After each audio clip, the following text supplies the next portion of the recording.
अपान वायु मुद्रा डायबिटीज़ के लिए, शुगर के लिए ये मुद्रा बहुत बहुत ही कारगर है।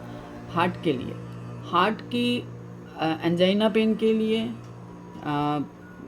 गैस की प्रॉब्लम के लिए, डकार के लिए, एसिडिटी के लिए और हेडेक के लिए, माइग्रेन के लिए, ये मल्टीपल प्रॉब्लम्स को सॉल्व करती है ये मुद्रा।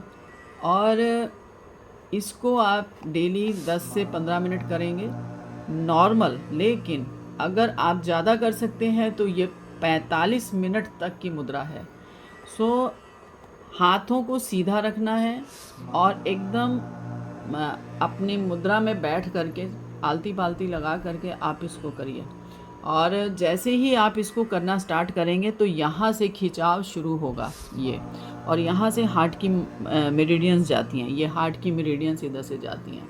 सो रेगुलर करिए और इसको करते ही आपको फ़र्क नज़र आना शुरू हो जाएगा। धन्यवाद, थैंक यू।